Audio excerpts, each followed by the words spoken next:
navigation.com, as you can see, obviously. And today we're going to answer the question, what the heck is a durometer? If you've ever shopped for wheels or had anything to do with roller skating or skateboarding at all, you have heard the word durometer. And durometer is actually a unit of measurement of the hardness of a wheel. And this hardness can help you choose which wheels are going to be appropriate for your skating style, your body composition, what exactly you do when you skate. That was my cat, sorry. And so yeah, let's break it down. So like I said, the durometer is a measurement of the hardness of a wheel's material. In this case, the wheel's material is the rubber on the outside of the hub, or the tire, right here. The higher the number, the harder the material is. The lower the number, the softer the material is. These two wheels are perfect examples. You've got this is a 78. It's an Atom Pulse outdoor wheel, and it's super, super soft. You can see right through it. It's super gummy. This is made to give you a lot of grip, and it's supposed to go over cracks in the pavement and rocks and twigs, and you don't feel it. This wheel, on the other hand, is an indoor wheel. It's a 97 radar halo, and this wheel is so hard, it's supposed to give you slide, it's supposed to give you speed, and it's really great on sticky surfaces. So for some background on the durometer test and scale, it was created by Albert Ferdinand Shore. He created the Shore hardness, or durometer, back in the 1920s to measure the hardness of elastomers, polymers, rubber, and now we use it for derby wheels. So how is durometer determined? Well, there's a test that involves applying a standard level of force to the material being tested. Once that force is taken off of the material, there's an indentation left in the material, and that indentation is measured. The depth of that indentation determines the durometer scale. So, a deeper indentation, the softer the material; a more shallow indentation, the harder the material. And that's it. So while you were shopping for wheels, you probably realized there was a little tiny A sitting next to the durometer number of a wheel. What does that mean? Well, that just means that those wheels are measured on the A scale. There are a whole bunch of different scales, but the A scale is most common for derby wheels especially.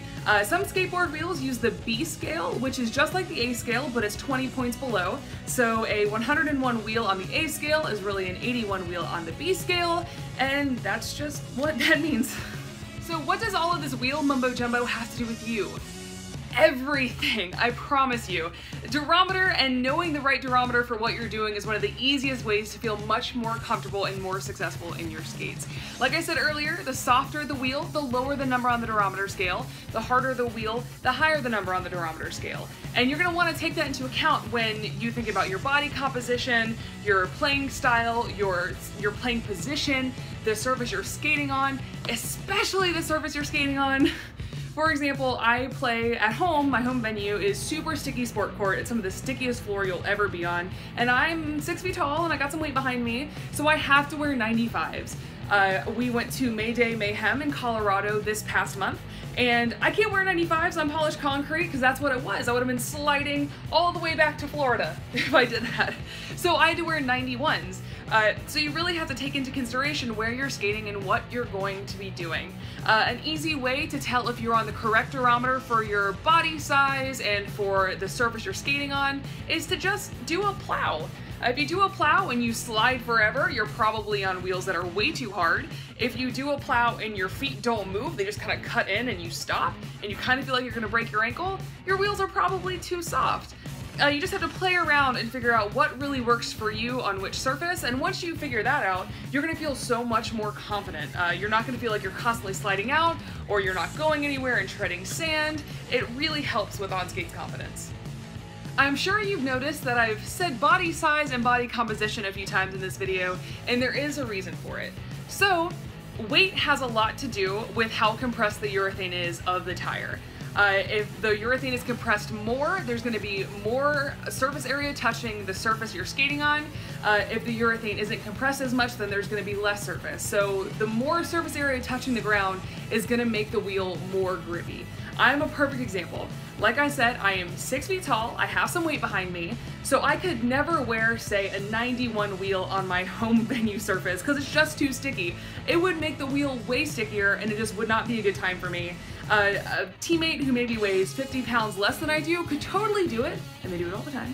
And they feel super comfortable in those 91s on that super sticky floor. But I have to stay in my 95s, so I don't feel like, you know, my foot's gonna stop and my body's just gonna keep going. But it's not just the urethane durometer that has to do with the stickiness of a wheel, it also has to do with the hub of the wheel. The bigger the hub, the less the urethane is able to compress, so you're going to get a much harder feel to it, and it's, you know, not going to be as much surface area touching the ground if you're bigger. The smaller the hub, on the other hand, the more urethane there is to compress, so you are going to get more surface area touching the ground.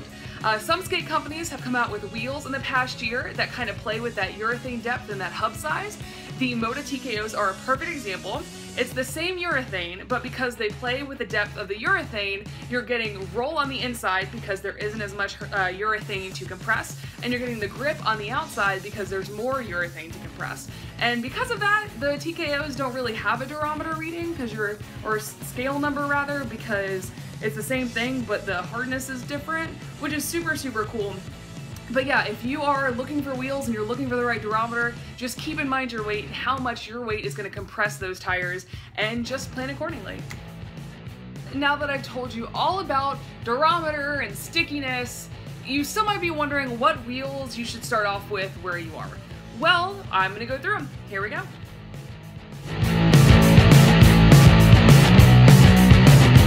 This is an outdoor wheel, an amazing outdoor wheel if I might say, and this is a 78A, and that's super gummy, and that's really going to help you get over the cracks of the pavement, get over the twigs, get over the rocks, and you're not even going to feel them.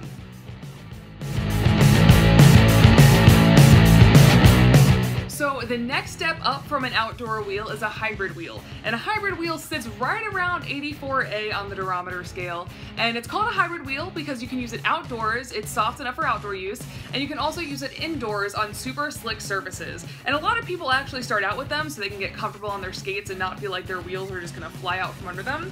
And it was super funny because, like I said earlier at Mayday Mayhem, they had super slick polished concrete, and I'm pretty sure Adam sold every single Poison hybrid wheel they had. Like, everyone was wearing green and pink wheels. So they're great for really, really, really slick surfaces.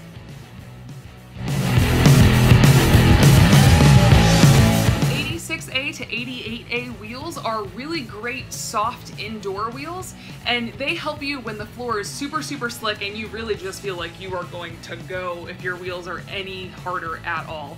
Like I said, they're great for polished concrete and any sort of other really, really slick floor.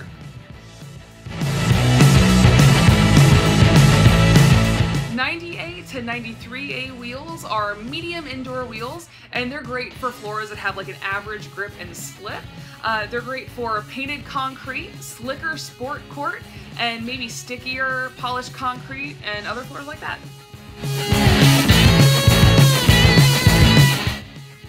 '94A to '96A are hard indoor wheels. They're great for sticky floors like sport court, like my home venue, sticky wooden floors, just anything that has some stick to it. '97A to 100A are some of the hardest wheels you're going to get, and they are for the stickiest floors you're going to get.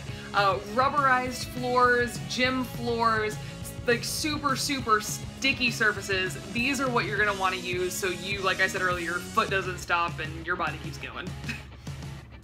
So we've talked about how your body size and skating surface should be taken into account when determining what durometer, numbers you're gonna need.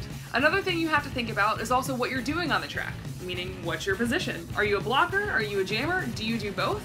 Well, as a general rule, blockers tend to be on harder wheels. This is so when you're plowing in a pack, you're going to skid forward, you're going to feel your edges, you're going to be able to move around laterally super fast.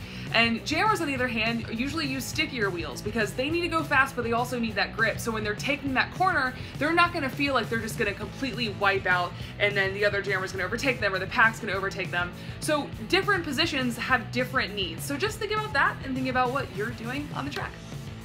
So hopefully that answered some of your questions about what the heck a durometer is and what it really means.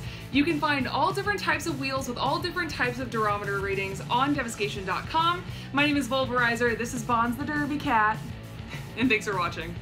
Mwah.